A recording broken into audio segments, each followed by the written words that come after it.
2, 3, go! Tick tick tick tick tick tick tick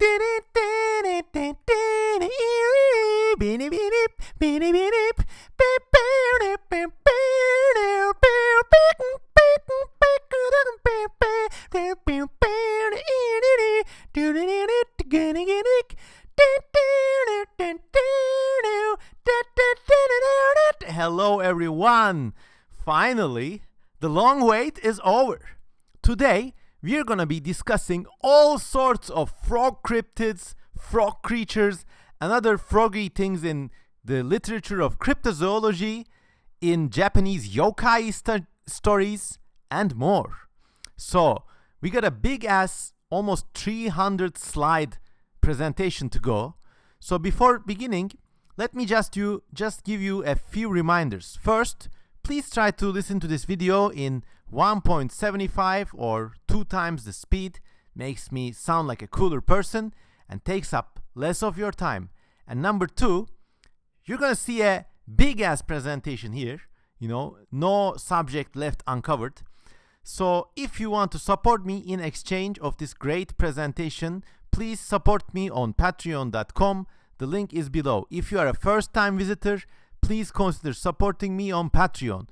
Even $1 a day makes a huge difference. Okay, let's go. Frogs are some of the coolest creatures on Earth, and as a result, they have inspired lots of cultural artifacts and, of course, a lot of cryptozoology. But before going ahead, let's look at a few cool frogs in real life.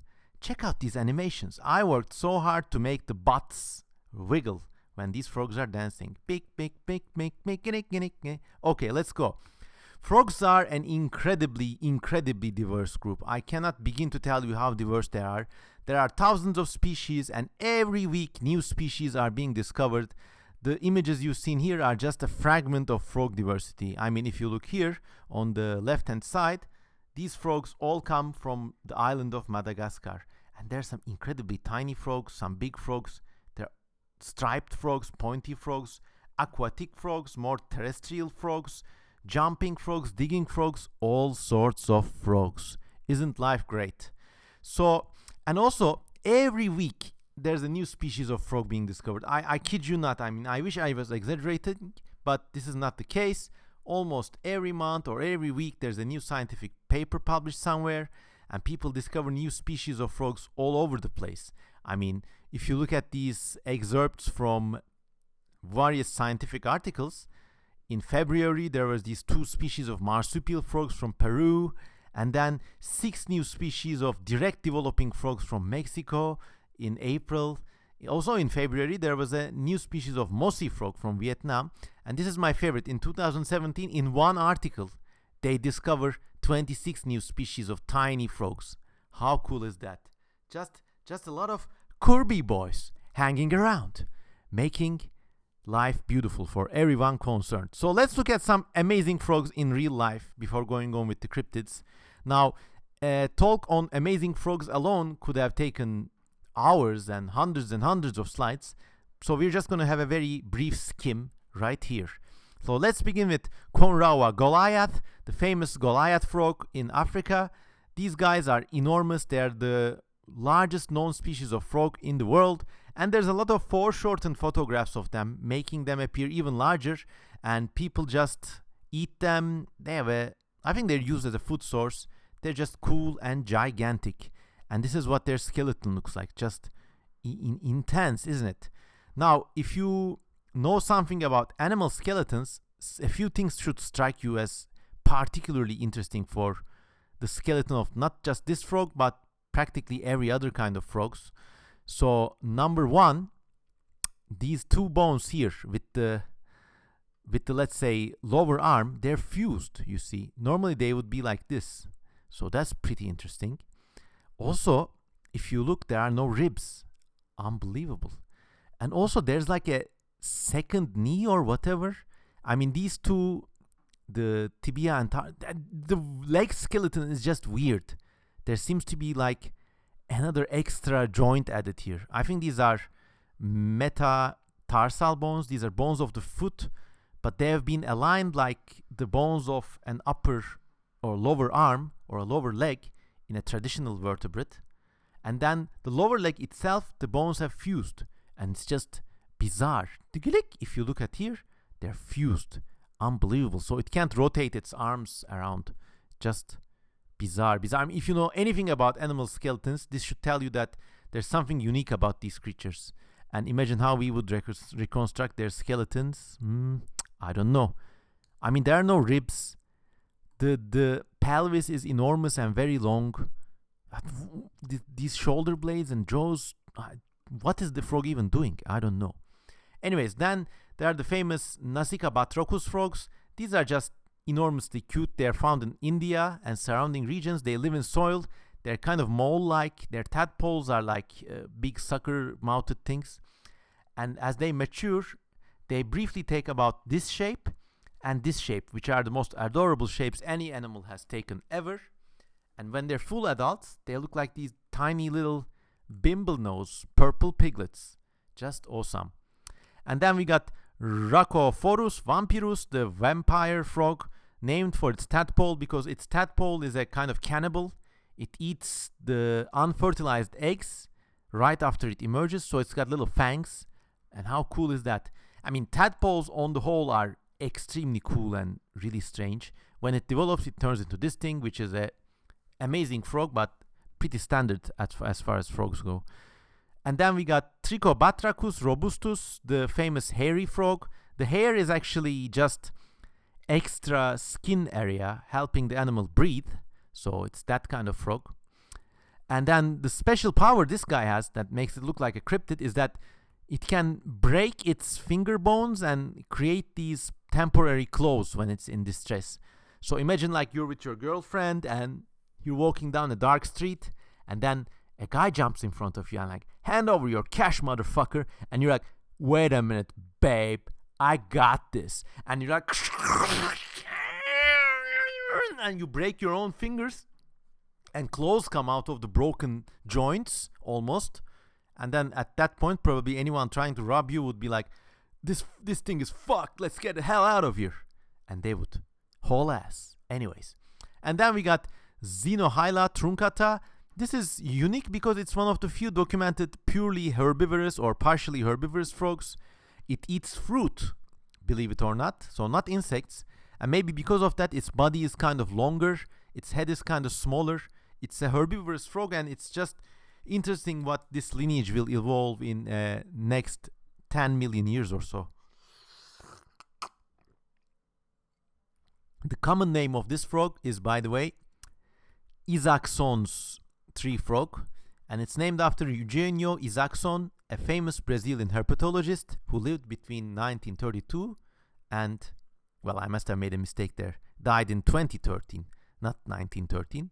So hats off to the memory of Eugenio Isaacson and hats off to my Brazilian friends. Okay, moving on. We got Brachycephalus didactylus, the two-fingered tiny frog, which is just an amazing example of miniaturization. So it's got so simplified, and it's one of the tiniest animals in existence. I mean, it's basically this sized. This is an adult, by the way. So to get down to that size, it's sacrificed a lot of elements.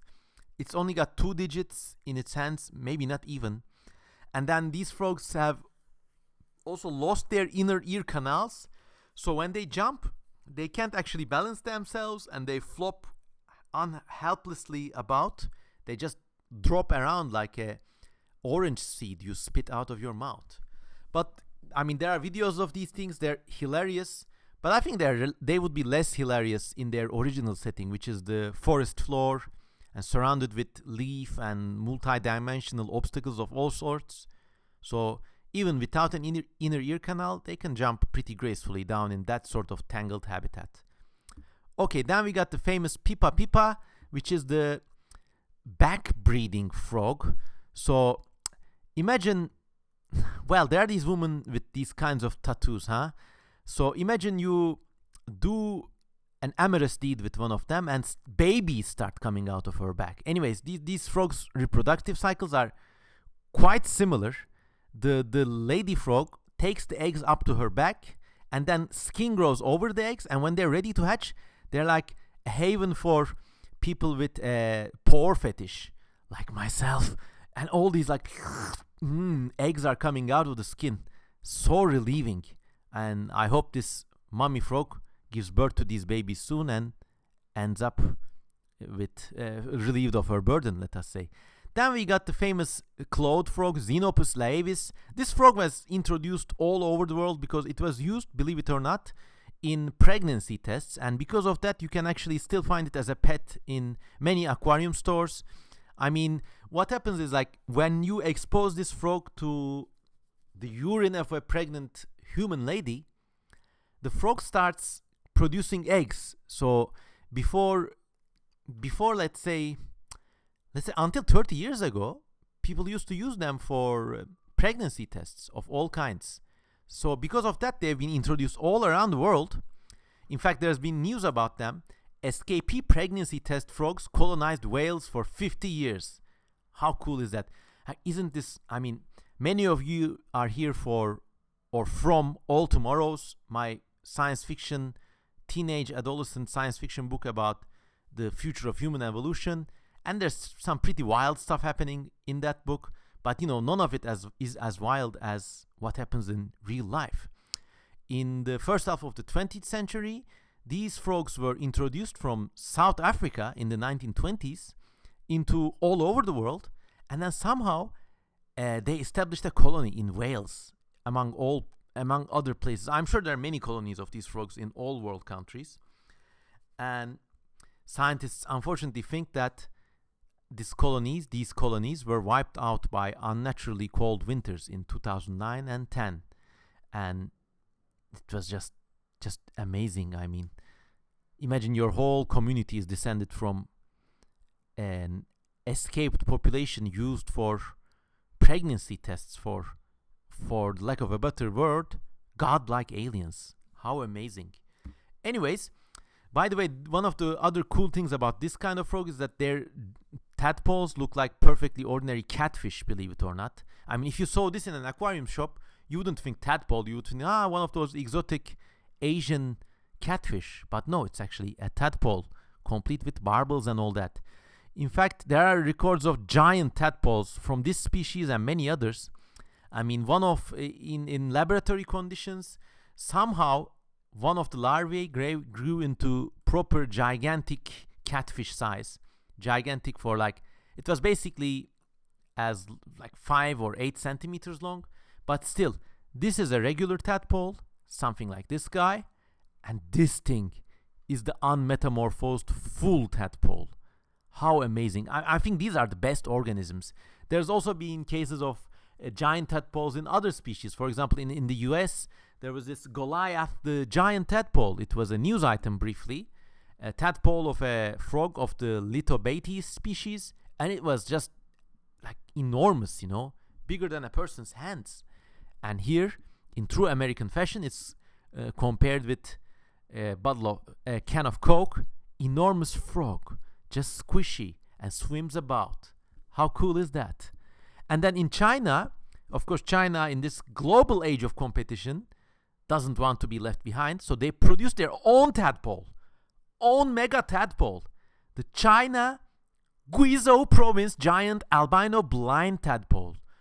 I've only found this amazing picture, but I haven't found any information about what species this might be, but it's just amazing. It reminds me of this amazing 1990s movie Existence. If you haven't watched it, right after finishing this podcast, find Existence and watch it. In it, these characters are immersed in a dreamy, Matrix-like game, which is so weird and complicated that you never realize whether you're in the game or not. But in one level, let's say, there's a place called the Trout Farm, and people it's like a fewer nightmare. People farm these giant hybrid mutant amphibians in order to construct game pods, which create virtual realities when they're linked with a person. But of course, in the virtual reality, you also make other game pods which release another layer of reality, and then it goes on and on forever. It's just amazing. Plus, you get to see this. Isn't this unbelievable? I mean, if the face of God has ever been recorded on film, this scene from the movie Existence just might be it. Okay. And then, of course, in the 1990s and early 2000s, there was this storm of reports about global frog deformities of all kinds. Frogs would turn up with like extra legs, distorted legs, and otherwise they would be completely normal. Somehow they have managed to survive. And there were lots of pictures like this, and some were really creepy. I mean, this one came from either Thailand or Singapore, and it looked so much like one of those Hindu or Buddhist deities. I mean, okay, all these frogs, you can see they're kind of malformed. The legs are like asymmetrical. They just don't do nothing. They're branching unnecessarily. This frog had pretty symmetrical looking arms, and all 6 of them, plus 2 more legs. And it was quite big too, so this was the Buddha distorted frog. Of course, people traced these deformities to some sort of parasite that itself was linked to fertilizer or pesticide runoff. And then in the same time period, there were these massive deaths of frogs all over the world from something known as the citrid fungus. So it was not a very good decade for frogs. But now globally, amphibian species are still extremely threatened, but they seem to be recovering at least from that fungus die-off. And then in the UK, there was a 3-headed mutant frog. Now this was extremely amazing because usually, like not even usually, all the time, it's common to see embryos with 2 heads. I've almost never seen any other deformity, not in a mammal, not in a reptile, not in a fish, not in a bird, not in an amphibian, of something with 3 functional heads. I mean, just look at them. It's almost like this thing from Existence, isn't it? All these faces, mouths, and eyes, you don't know what goes where. So this frog made the news. A froggy, a 3-headed, 6-legged mutant frog whose deformity may be linked to genetic defect was discovered in the garden of the Green Umbrella Nursery on Thursday. Now, if any one of you has played the Resident Evil series, the name Green Umbrella is also like kind of a great case of life imitating art, don't you think? So they were going to properly examine this supposedly 3-headed frog. Staff managed to catch and install it in a tank, but by the time news of its fame had got around, Froggy had suddenly escaped. Now, of course, this is just like when you read the news, you always have to read between the lines. What goes on is this thing probably is not or has never been a 3-headed frog. It's a mating aggregation of frogs. So frog B is trying to mate with frog A here, and frog C is trying to cuddle them both. They kind of look like glued together, but of course, what probably happened was that in the Green Umbrella Nursery, these frogs quietly let go of each other, and the staff were like, fuck, we've been duped. Of course, then the news was already around, so the BBC is coming around the next day. What do? Quick, throw them out to the garden and say, excuse me, but Froggy seems to have escaped. And that was that. So anyways, let's come to the money shot. Let's come to the big deal, huh? Dinging, dinging, dinging, dinging, dinging, dinging, dinging. Let's talk about frog cryptids. And boy, do I have a selection for you. Let's begin from the dawn of, let us say, biological studies, Rana piscis. It's one of the strange animals listed as paradoxes in Carlos Linnaeus's Animal Kingdom, classification of the Animal Kingdom. If you don't know who Linnaeus was, he was basically the first person who tried to come up with a scientific way to classify animals. So he grouped all life forms into boxes. So there's like a group for insects, there's a group for fish, amphibia, birds, quadrupeds, which is his way of saying mammals. Now, of course, this was an incredibly basic classification, but the system held on until quite recently, when it was replaced by genetic studies and cladistics. But this is like one of the defining articles of a proper zoological study or cladistical study.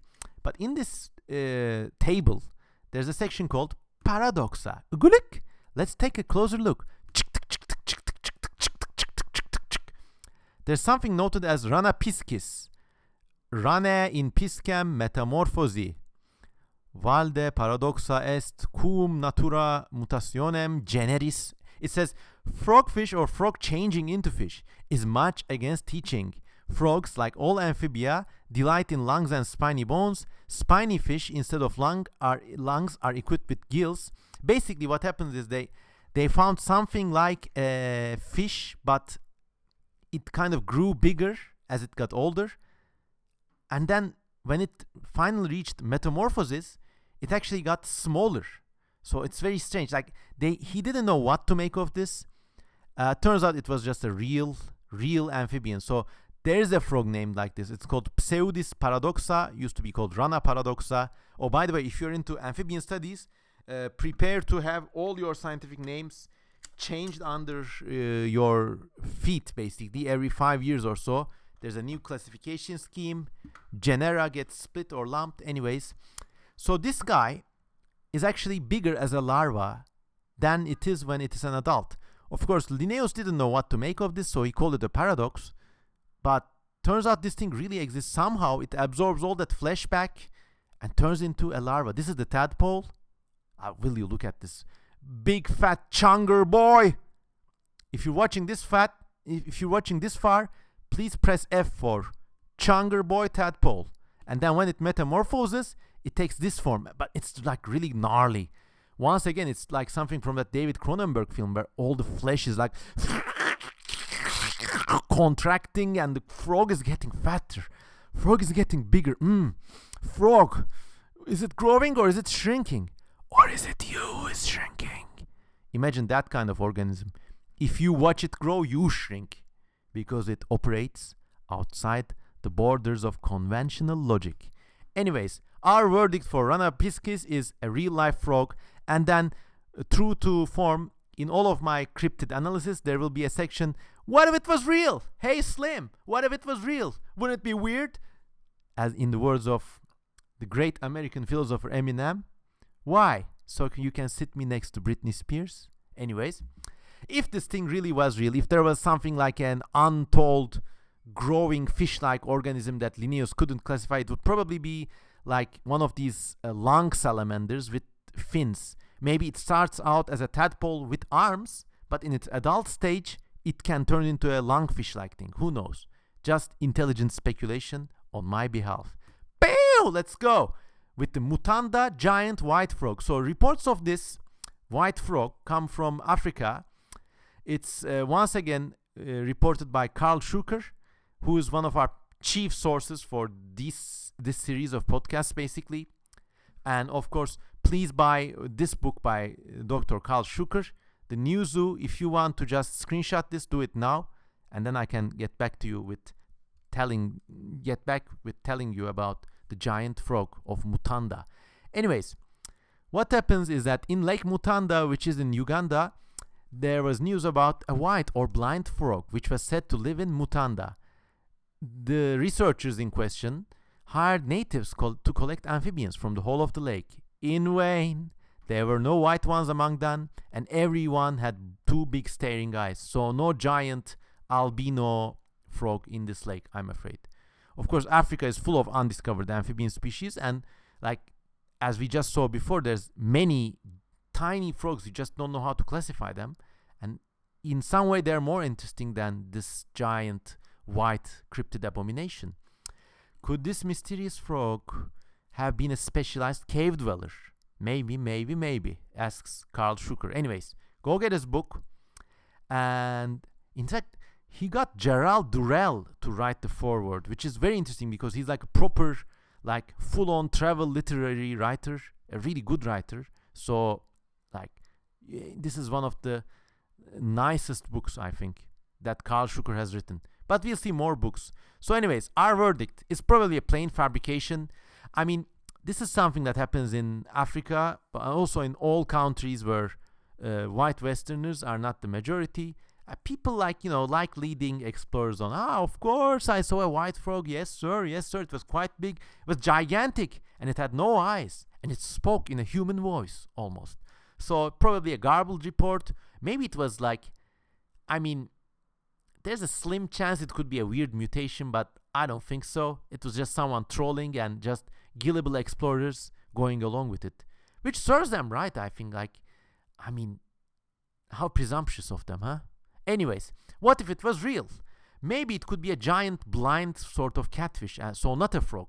I mean, I like to play these imaginary games when I'm reimagining cryptids as plausible animals. So we might say it could be a giant white catfish. And in fact, there are not giant, but quite regularly sized blind catfish living in the depths of the Amazon River in South America. So maybe parallelly, something like this could have evolved in the depths of these lakes.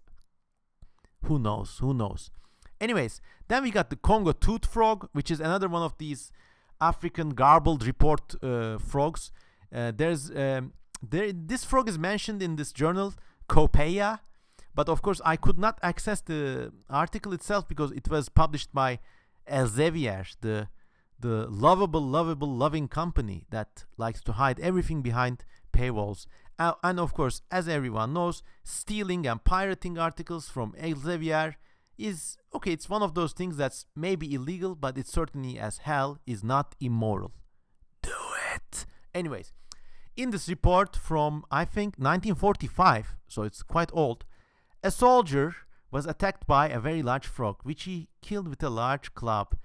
And it turns out the soldier, the askari, this is interesting because the name for askari, the soldier, the Ugandan word for soldier is askari, which is directly linked to the Turkish word for soldiers, asker. Asker! If you go to the Turkish army, you would be hearing that a lot. Asker! Esas dur! Anyways, so the asker had 2 puncture marks that resembled the wounds that a dog's teeth would leave. And so it's like a giant frog with 2 sharp canine teeth, basically. And of course, it's a no-brainer. There are frogs like this in this exact region. The African bullfrog, Brachycephalus aspersus, does have these fang-like protrusions in the jaws. So it looks like the asker was just bitten by a regular, maybe a big and vicious, normal frog. So the verdict is garbled report of a real animal. But what if it was real? What if in the depths of Africa there was a gigantic macropredatory relic frog, a survival from the Oligocene period or even before, that converged with the famous Beezel Bufo of the dinosaur days?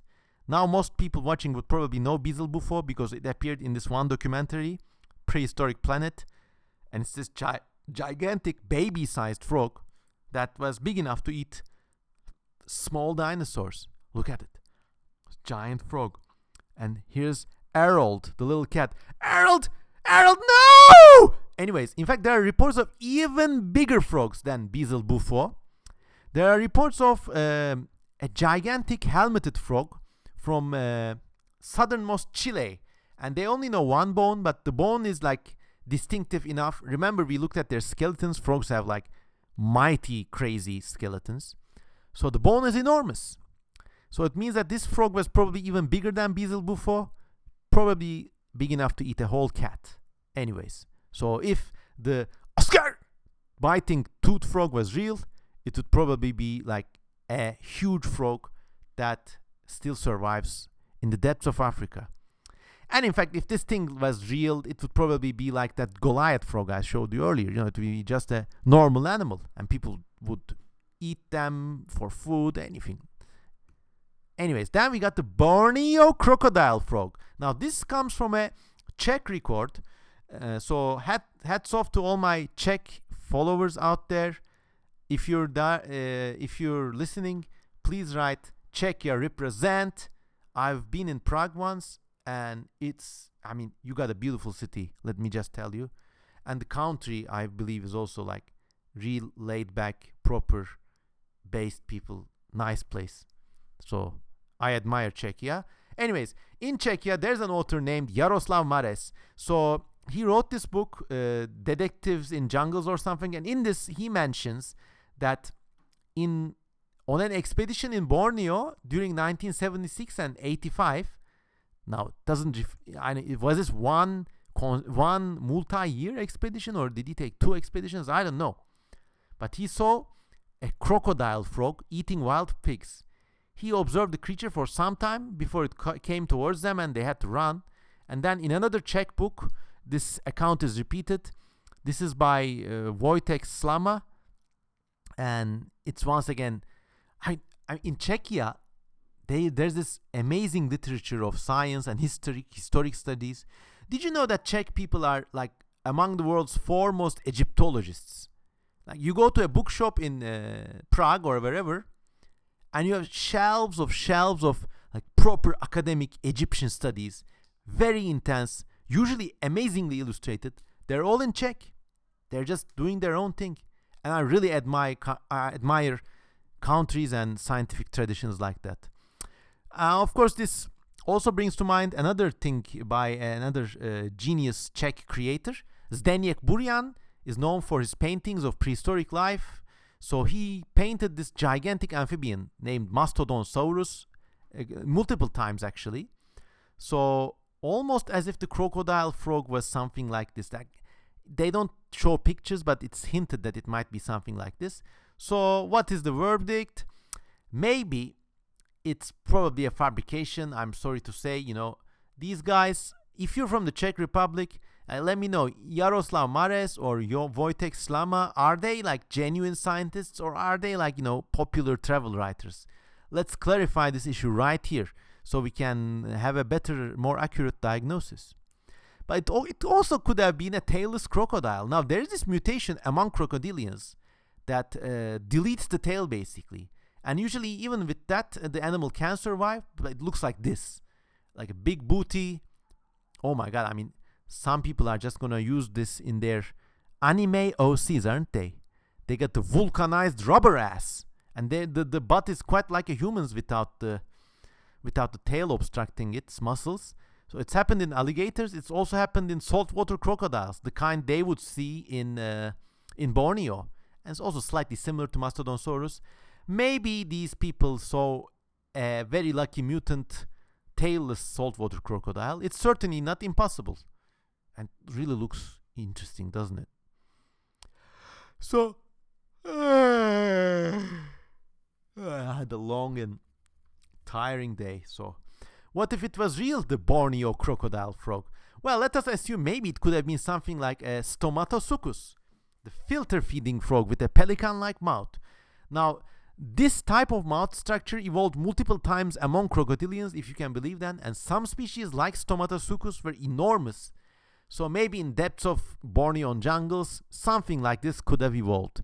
But more likely it was just a no-tail, big bussy, vulcanized rubber-ass crocodile kind of thing. Anyways, then we got the Voon Toads. Oh my god. So when I'm narrating the story now, you must find the most aggressive sort of drift funk music you can and play it in the background, because these guys, they don't fuck around. They're like all business all the times. The report comes from another amazing book by Dr. Carl Schucker, From Flying Toads to Snakes with Wings.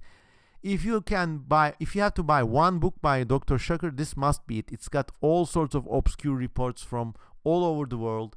And whether you're a skeptic or a believer, they're just beautiful to read. And the book itself is it's like a lesson in book design and layout and basically thematic progressions overall. So what happens is that during the summer of 1987, a team of scientists from Beijing University, led by Professor Chen Mokchun, like right now this is a red flag. It's like a name J.K. Rowling would choose for a Chinese character. It doesn't sound like really, really Chinese. Or does it? I don't know. If you're a Chinese viewer, please comment. They traveled to deep freshwater ponds near Wuhan in Hubei province. This is not Wuhan, I checked. It's not Wuhan as in the coronavirus Wuhan.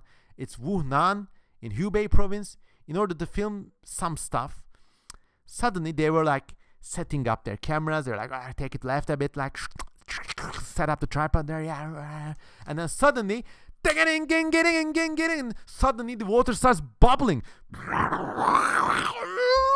in full view of the 9 scientists. 3 huge creatures rose out of the pools and moved towards them. They're doing the Chad walk, walking towards them. Get the fuck out of there. The stunned eyewitnesses likened them to giant toad-like beasts with grayish-white skins, mouths 6 feet across, as as wide as a door is fucking tall. Unbelievable. So the body, like, it must be almost as heavy as a rhinoceros. Even if it's like a pretty enormous headed animal, it would be like 6 by 6 feet, or let's more like 6 by 8 feet. That's like 2 by 3 meters of pure, angry white frog flesh and eyes larger than rice bowls.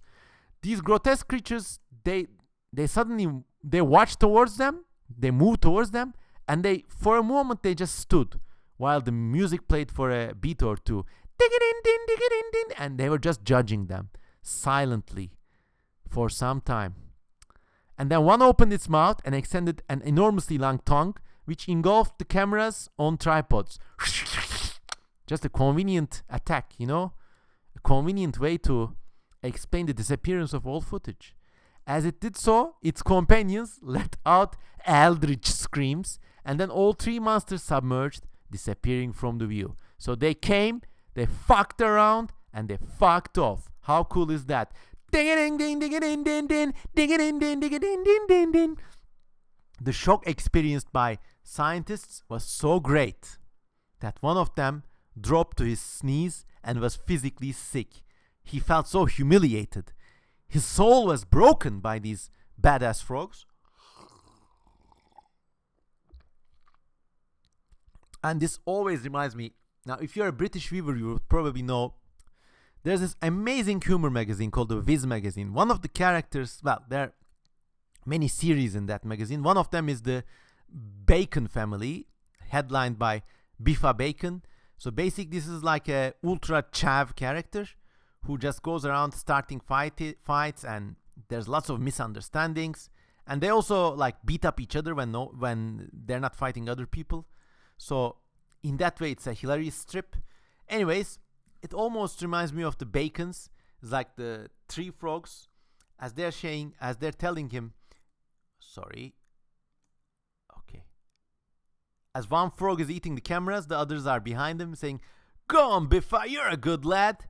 And then he's like, "Give the fuckers one from me."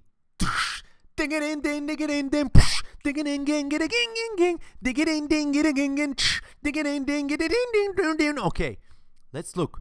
All this is almost certainly fake news. I mean, in the book, From Flying Toads to Snakes with Wings, Carl Schacker says this was reported in the Examiner newspaper.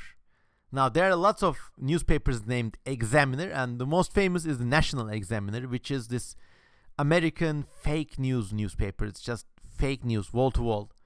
And also this name is once again, I don't know Chinese names too much, but I know enough to think that Chan Mok Chun is a kind of J.K. Rowling name.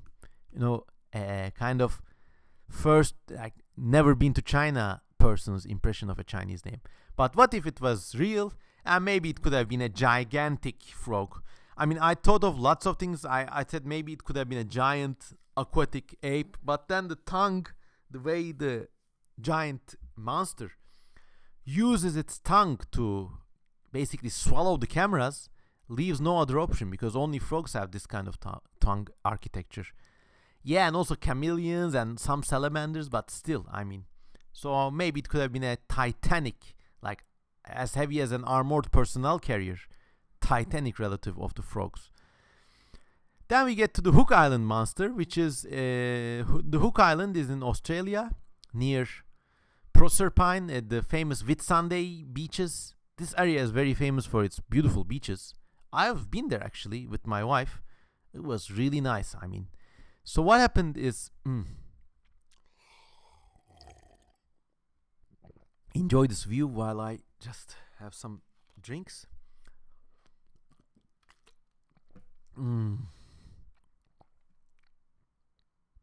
Who knew? Live recording and also trying to a cappella sing funk music could be bad for your throat. Anyways, here we go. This guy photographed this amazing gigantic marine tadpole creature in this region. I mean, it was like 90 feet long. Behind the head there was a body that was about 2 feet thick. And then, I mean, this is all the big eyewitness account of Robert Le Serec. he like was a very careful examiner. He said we did not see any parasites around. The skill looked more like that of a shark than an eel. And it's just a bizarre report, made all the stranger by these photographs. Now, if you know anything about cryptid history, you probably realize that these are some of the like most famous photographs ever. They really seem to show something buried in the sand, so they're not a faked.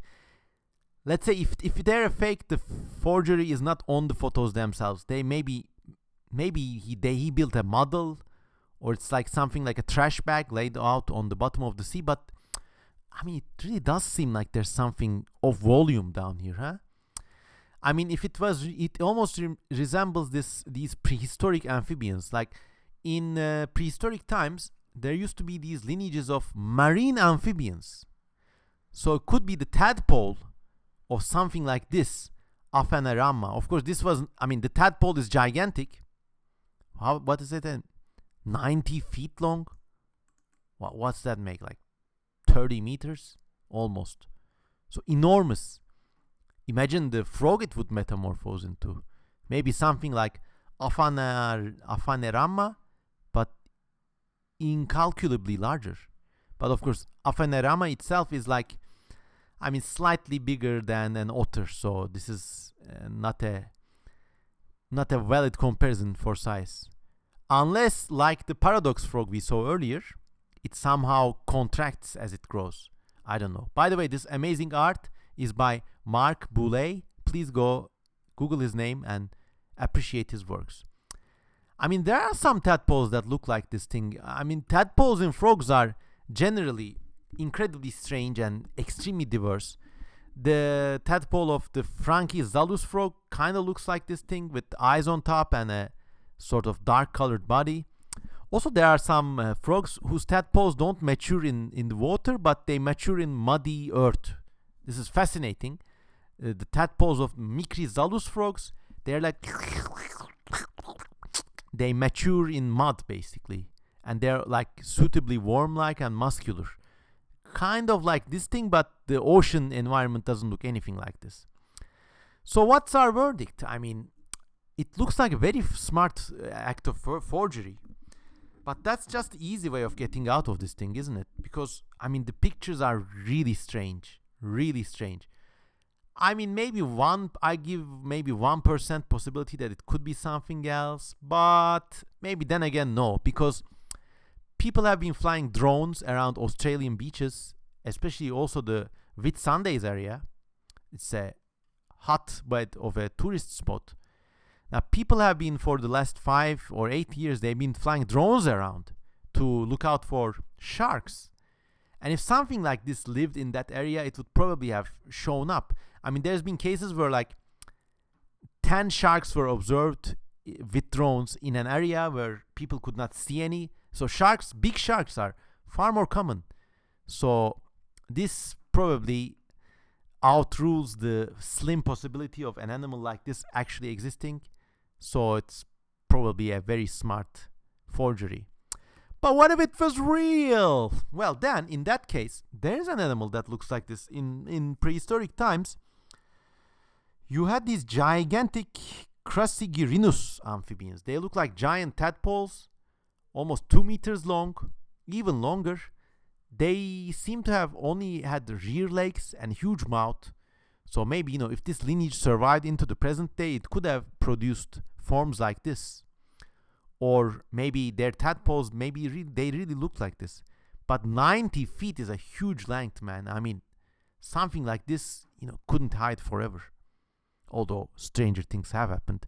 Then we get the Falkland Islands frog whale. Now, this is, to my pride, one of the original cryptids I uncovered while researching this episode. I basically go to the British Museum and the Met Museum archives, and I just look for all sorts of artifacts related to frogs, and this was one of the things I found. So this was observed near the Falklands Island. Now we are recording in the 15th of September 2022, and of course in these days, it's really hard to avoid the news of the death of Queen Elizabeth II, a figure who dominated our lives for as long as many people can remember. Now, if you see some people cheering the death of Queen Elizabeth II, maybe it has to do with this place, this little place called the Falkland Islands, where the UK and Argentine had a really awful conflict in the 1980s.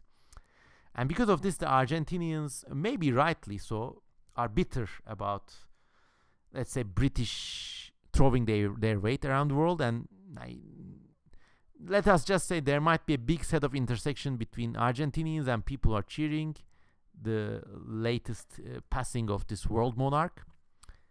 But I don't know. I mean, the inhabitants of the Falkland Islands themselves, they want to be part of Britain, it seems, but it's a very complicated issue, and let us not get detracted. So this is what Falkland Islands looks like when it's divorced from the political bickering of humanity. Distant and majestic land with lots of marine animals, seals, penguins, the lot. So an artifact I found in the British Museum online archive was that there's this report of the frogfish and then the hawkfish. Now these look like whales, of course, but this looks like an ichthyosaur. Its skull doesn't look like anything I've seen. This looks like some sort of porpoise, but once again it's weird. But of course, I mean, it's just a dolphin, bruh. It's just a dolphin, bruh, because the Falkland Islands have many kinds of native cetaceans, many kinds of whales and dolphins. I think also the hawkfish might be one of those right whale dolphins, those weird dolphins without fins. And then the frogfish might either be the Commerson's dolphin with this beautiful two-color pattern, or one of those smaller porpoise type of things. Nobody knows. It's almost certain, man, come on.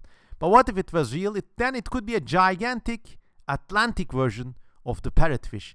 Now, in the Indian Oceans and the Pacific Ocean, there are giant parrotfish. So, you know, a similar species could conceivably evolve in the Atlantic Ocean as well. But then it would have to be adapted for a different diet, because there's not much coral around the Falkland Islands as far as I know. So it would have to be a different kind of beast, but kind of similar. So if you see it from a distance, it probably would look like a frogfish. Anyways, moving on. Then we got the perennial guest in all of these podcasts, Loch Ness Monster once again, except as a frog. If you watch my previous video about slug cryptids, there were theories that proposed the identity of the Loch Ness Monster as a gigantic slug or a leech-like animal. And of course, a frog identity has also been proposed. Now, this is, of course, the obvious famous Nessie creature. But in another book by Carl Schucker, Here's Nessie, we got this report from Mr. Duncan MacDonald. And he was basically a salvage diver working in Loch Ness. Basically, he was called for an assignment to salvage or rescue a ship in the Loch. So he dived to 30 feet, 10 meters.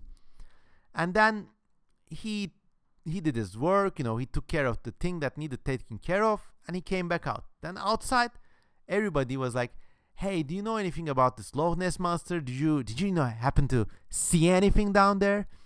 But he was first reluctant to talk about it, but then he says, yes, I really saw a strange creature that day. Something like this, crouching among the rocks of the lake bottom.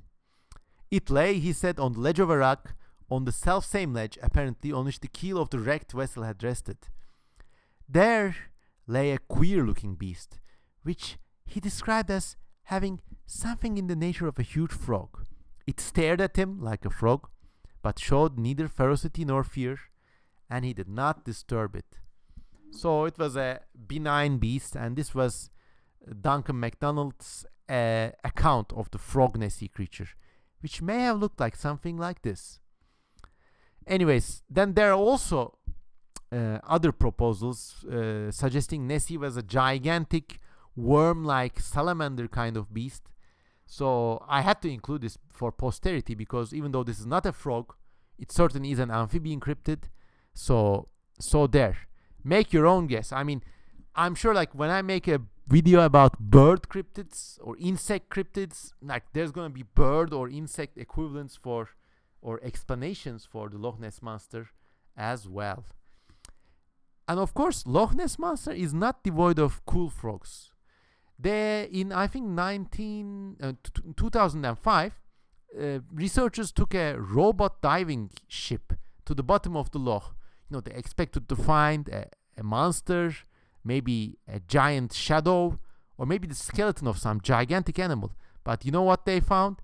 At the very bottom of the lake, they saw this. A little toad just chilling and vibing. Just didn't give a fuck. Sat there in the bottom of the Loch doing nothing.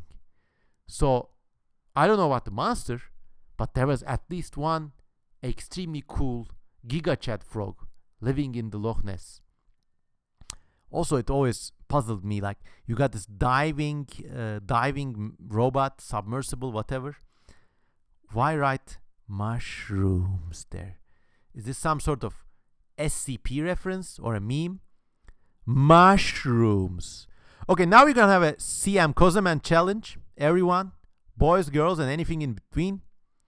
Now, I want you to screenshot this image, mushrooms, and send it to your secret crush. It could be a friend, someone in the friend zone, maybe someone you couldn't open your feelings up to. Just take a screenshot of this completely weird random SCP image and just send it to your crush. I'm giving you 10 seconds.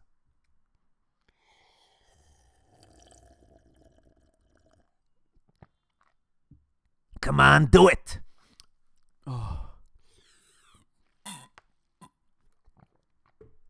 Okay, did you do it? Did they see the message? Okay, cool. Now, you're just gonna play it cool for a while. I like, this trick is gonna get you that person. You're gonna be like hitting the sack before this year is over. I guarantee you. So now you sent the mushroom text, right? Okay, now we're gonna do the following. Screenshot this image. Like they're gonna say, wow, what's this? What are you sending? Don't respond. Don't say anything. Just remain cryptic and cool. And then screenshot this image and send it to them. Do it! I'm giving you 10 seconds. I'll be mad if you don't. Do it! Look at the frog. Take a screenshot. Just send it on Instagram. Send it on WhatsApp. Send it on Snapchat. Okay, did you do it? Okay, now you're gonna have to get them to watch this video. I explain all about my frog cryptids video and the amazing CM Kozaman channel and the extended Kozaman verse. So now you're gonna have something to talk about, and at least, you know, maybe it could give you a lead-in to get up closer to them. Who knows? Who knows? You have to do this though, and if it works, just let me know. 334 Fahrenheit. What the fuck? Anyways, what about the verdict for the Loch Ness frog? It's a case of too big to fail. I mean, this monster is driving the local tourist economy, so they're always gonna look for explanations to explain it, let's say. So there's that. But what if it was real? It could have been a gigantic relict European species of salamander. It's not that unlikely, because in other parts of the world, in Japan, you have this thing, Andreas japonicus, the giant 2-meter long Japanese salamander. And you know, these guys live in like quite chilly temperate places. So something like this could have evolved in Europe as well. In China, you have the Andreas davidianus species complex. Now researchers believe there could be as much as 5 different species in mainland China of giant salamanders. And this is just another picture. Like, this is a different variety, but just, I mean, look at this face. You can also screenshot this and send it as a third explosive message to your secret crush. Anyways, And then in the United States, you got the hellbender salamanders, represented here by Cryptobranchus alleganiensis, the Allegheny Mountain giant salamander. Amazing cool picture here. It's shown eating a snake, of all things. And then we get to Cameroon flashlight frog. But something is off with my aspect ratio. Let me just fix that. Hope it works now. Oh, okay. These sides, I should have filled them all in. But anyways, I don't care. Anyways, let's go on with another frog cryptid, the Cameroon flashlight frog. It's a kind of frog with a glowing nose. Once again, the report comes from another book by Dr. Carl Schucker. Dr. Schucker, if you're watching this, thank you so much for these amazing books. So what happens is that Jonathan Downes, in 1997, he was visiting an animal fair at Devon, England. And he saw a cage of weird frogs, which he could not identify. But they all had blue glowing spots on their noses. And the vendor was like, the blue snout glows in the dark. But that's the weird thing. He did not see the frogs themselves glowing. The pet vendor probably told him that they glow in the dark. But he wanted 25 pounds per frog, which is a big amount of money, especially for those days. So he skipped to buy them. But it was a decision he would soon bitterly regret. Because turns out there was like no frog like these known among herpetological circles. So he missed the opportunity. Now, of course, probably it's 1997, the heyday of unregulated, unrestricted, disgusting exotic pet trade, especially for reptiles and amphibians. So they were just kind of, trying to swindle him. Remember, he just saw a blue dot, not a glowing patch. But anyways, I don't know about bioluminescence, but biofluorescence is very common in amphibians. If you look at them under UV light, they like glow in quite weird and unexpected patterns. And also, Cameroon, remember the vendor told they're from Cameroon in Africa. Cameroon is extremely rich in endemic amphibians of all sorts. All sorts of weird new frogs, caecilians, salamanders. They're even proud about this amphibian heritage because it features in their stamps, which are really beautiful stamps. I don't know. It's just one of those countries that I'd like to know more about. And of course, what about the blue spot? Well, it could have been any frog from Cameroon, any of these poor things.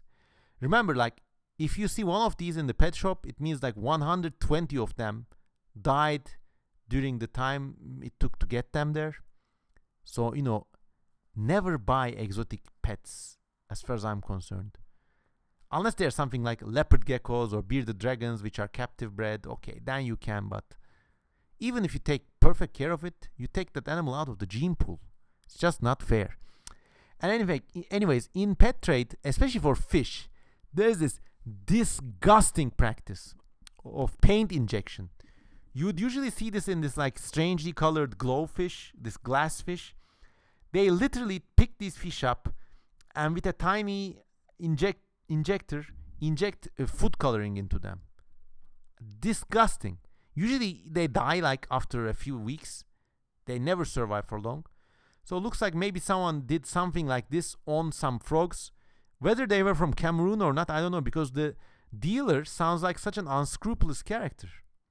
Could have been any other frog, and it's so Cameroon, make it sound more exotic, to justify the 25-pound fucking tag on them, price tag on them.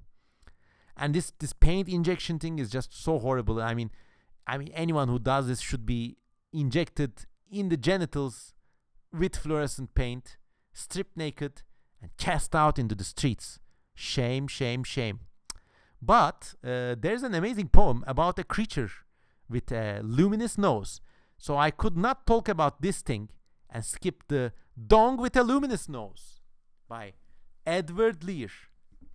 When awful darkness and silence reign over the great Grombolian plain, through the long, long wintry nights, when angry breakers roar as they beat on the rocky shore, when storm clouds brood on the towering heights of the hills of the chalky bore.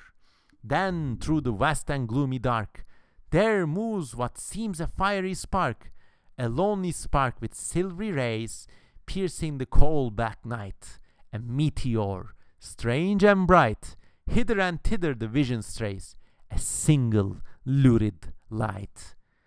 Slowly it wanders, pauses, creeps, and on it sparkles, flashes and leaps, and ever as onward in gleaming goes, a light on the bonk tree stems it throws. And those who watch it at that midnight hour, from hall or terrace or lofty tower, cry as the wild light passes along. The dong, the dong, the wandering dong through the forest goes, the dong, the dong, the dong with the luminous nose. How prophetic, amazing. So this poem goes on actually, like, turns out the dong was in love with a kind of jumbly girl, but like he was seeking her. Might I find my jumbly girl again? Forever I seek by lake and shore, till I find my jumbly girl once more. It's actually very sad, but it's just one of the many amazing poems that Edward Lear writes. And, you know, in some ways it could even be considered speculative evolution, because there's a entire ecosystem to go along with this weird thing. There are bonk trees and the Grombolian plain, and it's just that he's constructing an ecosystem, or in the very least a landscape for us. And there are inhabitants who watch it from terraces and towers. And there are oblong oysters and something called the Zemery Fid. Anyways, it's just beautiful, beautiful. Edward Lear, you should read him. Also, he's an amazing painter too. A great nature artist. He painted landscapes in the Mediterranean, and he has many very well executed engravings and watercolors of birds. An all-around cool guy. I wish he was alive in the present day. So what is the Cameron flashlight frog? Probably a fucking pet seller's tall tale. But what if it was real? Then it would be a case of true biolights in frogs, like these examples we see in the inimitable masterwork of speculative evolution, Expedition by Wayne Barlow. This is about a world, an alien world, in which land animals have biolights, and this is something called the bladderhorn. Basically, it has got these air sacs, it inflates, and it's got this glowing patterns in them. This is just a beautiful book. If you don't know already, you must get this book. Anyways, then moving on to Sapo Fuerzo. It sounds like a weird kind of Latin American martial arts, or even like some sort of Italian extreme right-wing fascist party. But no, actually it's a strong toad, basically. A toad with a hard turtle-like shell. And it's reported from Chile. In the Encyclopedia Chileana, it's described as thus. It has all the essential characteristics of a batrachian, distinguished by its back covered by a compact and shiny bony shell. I made this up on Photoshop, by the way. It offers enormous resistance to death, which can only be caused by reducing it completely to ashes, and then after subjecting it into hours of torn wood fire boiling. This frog obviously has a mythological gaze. If it gives you one look, it can make you do anything. It can harm you. So just don't look at the Sapo Fuerzo. Don't look. Don't look. Don't look. Anyways. Oh my god. Oh, I'm just messing this about. Huh. Are we there? Oh no. Okay, what could this really be? Well, it's probably a legend from already a mythically fertile region. Like certain parts of Chile, they're like very rich in strange animal legends. One of them is this thing. It's called a chonchon. It's basically a bird with a bird that's shaped like a human head, and its ears are so long it helps it fly like wings. Just amazing. So it's one of those mythical animals from that region. And you know, there are also some philosophical allegories, like you have to burn it completely, you know, it can give you the evil eye. So in that respect, it's just a philosophical legend from a very rich region. But if it was real, Oh, I made a mistake, by the way. I should have said Sapofuerzo. There's a typo here. Sorry about that. If the Sapofuerzo was real, could have been a big frog converging with Peltobatrakus, this prehistoric amphibian covered with armadillo-like bands of bony armor.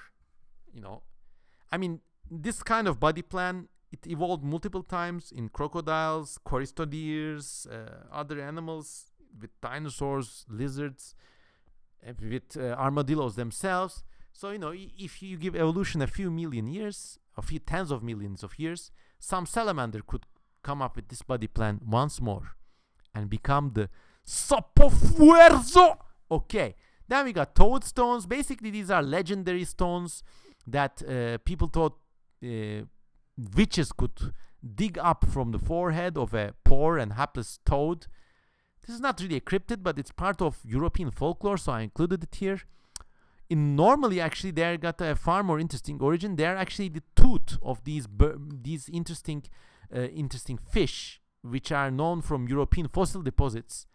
The teeth have the shape. Their shape resembles a hemisphere, a hardened hemisphere.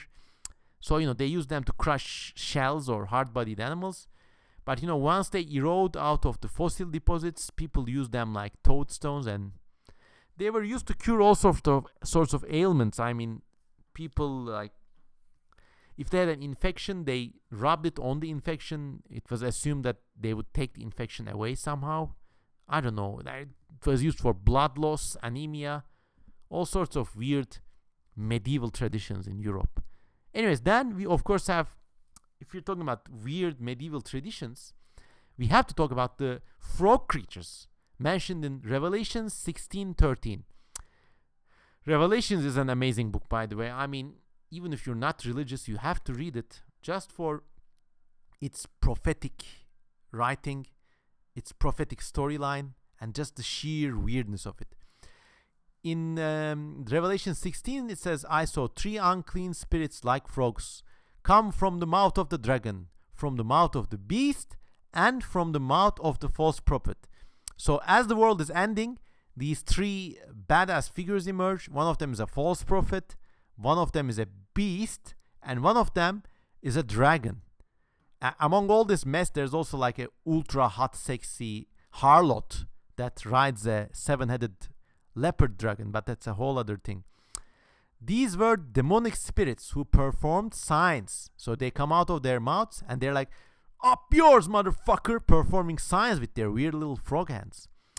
They went out to the kings of the whole world to assemble them for the battle on the great day of God the Almighty. So that's Revelations. And these are just some of the depictions of the unclean spirit frogs who perform signs. And all around the world, Christian churches have arts depicting them. Here's a more literal interpretation. So it's coming from the dragon, the beast, and the false prophet. And they're also performing fucking up signs. So one of them is going to go to Obama. Oh no, we're not in that year anymore. One of them is going to go to Biden. One of them is going to go to Xi Jinping. One of them is going to go off to Vladimir Putin. They're going to do their hand jive signs and bring on the battle of the great day of God the Almighty. Another sign is like, I think this is the false prophet, and the frog is coming out like quite literally out of his mouth. It's almost as if his word is manifesting into a giant frog human creature. And just look at this from an artist's perspective, it's just beautiful. Even though there's no anatomical accuracy, the colors, the forms, the sheer unnaturality of the event is conveyed very masterfully. Just beautiful art.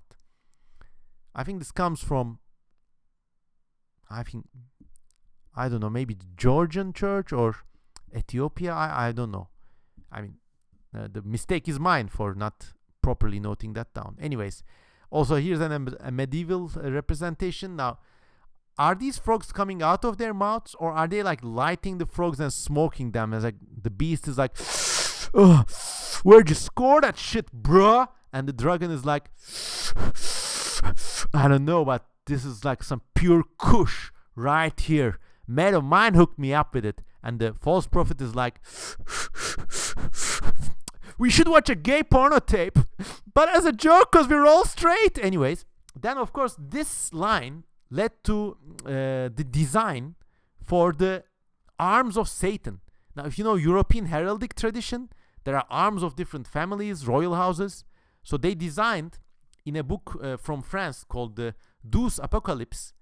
Because of this verse, the three frogs coming out of the mouths of the beast and the prophet and the dragon, there's like a medieval shield of arms of Satan himself, represented as three frogs. Now, I ain't no Satanist, but this would be such a cool sign to wear on a t-shirt, don't you think? And probably would fly over the heads of anyone, so, you know, you could show your true colors without them noticing. Anyways, also it appears in the Harley manuscript, which is a British manuscript, written back in the times where they were quite heavily involved with rivalry with the French. So they mocked the French by giving them pagan arms of the Frankish kings. It's from the Harley manuscript. Go Google it. Once again, it's the triple frog thing. And of course, because of this, I mean, this has found itself a place in all sorts of artworks. Now, this is an artist named Ewan McDougall. I think he's a neurodivergent artist. And in his outsider art, there are scenes from the Bible. But, I mean, this is a very crude, almost, dare I say, in a non-derogatory way, an almost autistic way of depicting this. But it's just a beautiful work of art. And very weird, too. You know, the effect of a work of art lies in its ability to carry you into different worlds. And this one, while not as technically sophisticated, clearly does that. Of course, now, in these days, there's also a tradition of contemporary religious art done with Microsoft Office, PowerPoint, or like these cheesy Photoshop collages. And like the tradition goes on here, like the crude veracity you see here is still represented here in these contemporary depictions. This is from the US. Like someone made like the beast, the dragon, and the false prophet, and then they're like having this kind of a cappella singing, and these three frogs are coming out, and they're here to fuck you up. How cool is that? Like this person just found an image of the frog, and any frog cropped basically, and just replicated it 3 times. This is like a proper herpetological photograph of these wax frogs, and then turned it into church art. And then this person used like basically scientific diagrams. Like this is the diagram of a frog eating a fly. This is the diagram of a toad in its mating display. This is the diagram of a what the hell is this? Oh my god. I mean, this, I don't know. He basically traced these images from biology books or photographs or whatever, and then turned it into a kind of weird artwork of its own.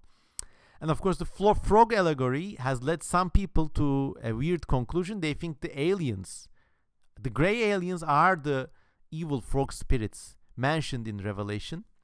So, you know, they say UFO reports are reports of Satan. And these satanic frog alien greys are in communion with world leaders. And of course, this demonic association with these poor, unfortunate frogs, it has also carried over to cinema. In horror films, there's a lot of cases where frogs are an evil omen. Of course, this also has links with the plagues of Egypt, one of which is a plague of frogs. But in this amazing film, The Wicker Man, there's a scene in which like there's this weird village and they have this kind of pagan satanism going on.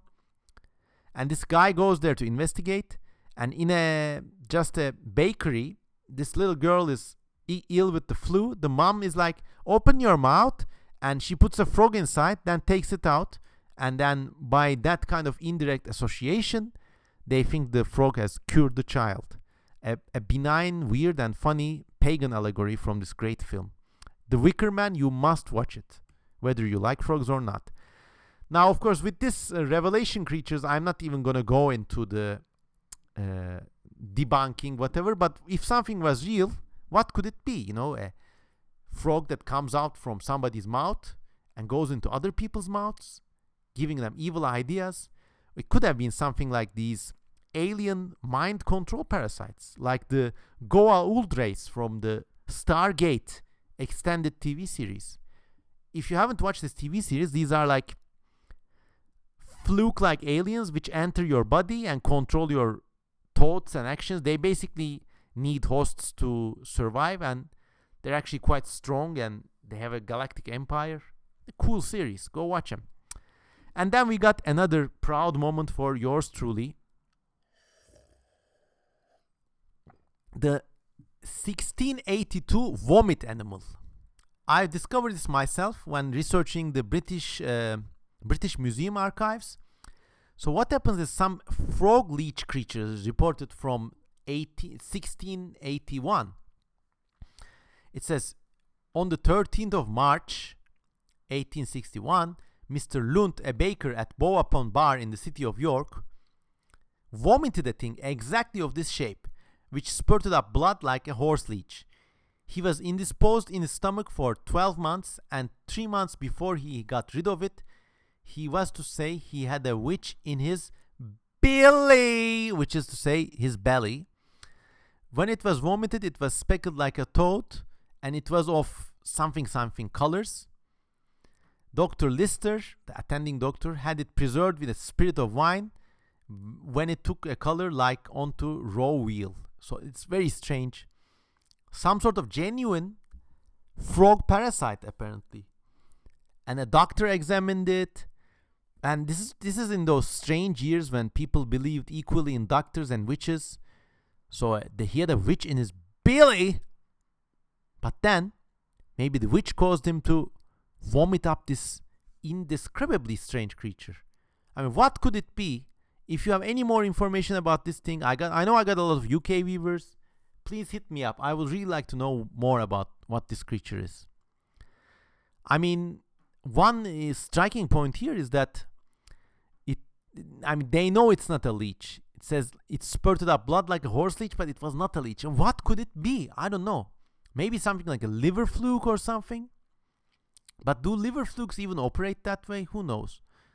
It's really one of the few genuine mysteries in the series, even though saying this is a frog cryptid is kind of stretching the definition of a frog cryptid a bit, but still.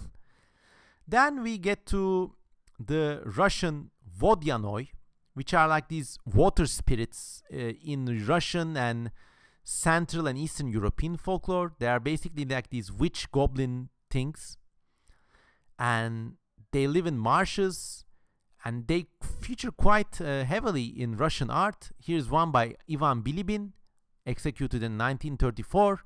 It's like a Gungan, almost like one of those frog aliens from Star Wars Episode 1. And of course, this is a pan-European phenomenon.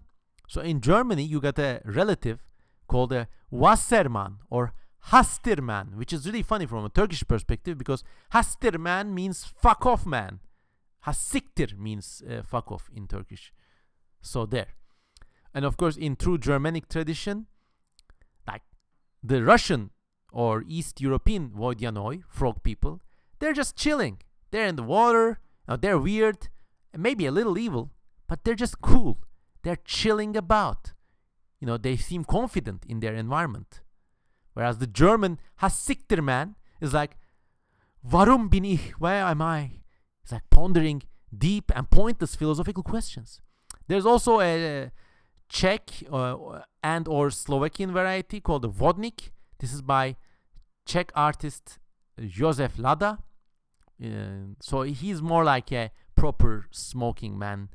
But they're always almost always shown perching by the water on a tree stump or a rock. Almost like Kavoru in Neon Genesis Evangelion.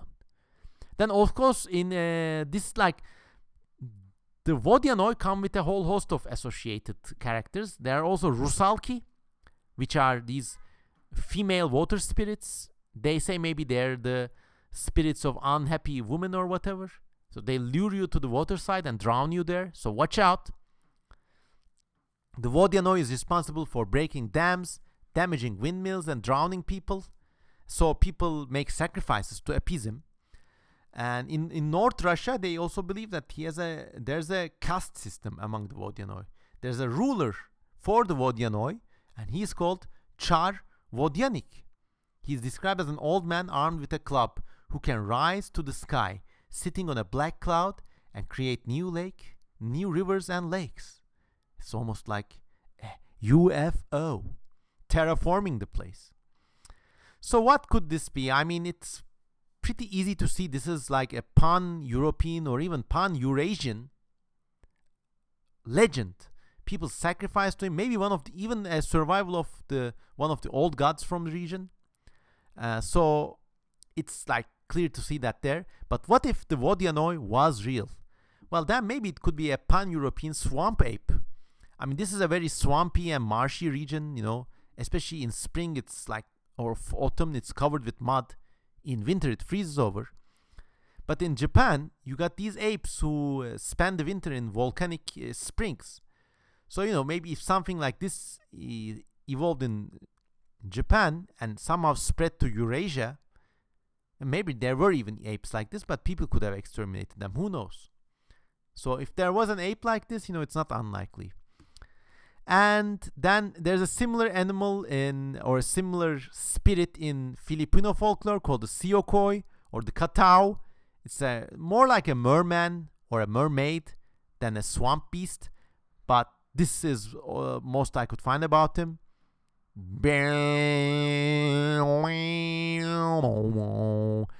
And then we got the myth of Tidalik in Australia. But now I'm going to take a little break because my throat is really sore. This will either be a two-part video or I'm going to somehow link these together. We'll see how that goes. If this is the end of part 1, thanks for enduring. And please comment, subscribe, and leave a comment below. Did you try the Loch Ness frog experiment for your crushes? I really wonder how that turned out. And as always, please consider supporting me on Patreon. Now, I'm going to post part 2 simultaneously, so see you soon in part 2. We still got a lot of ground to cover, so see you soon. Goodbye for now.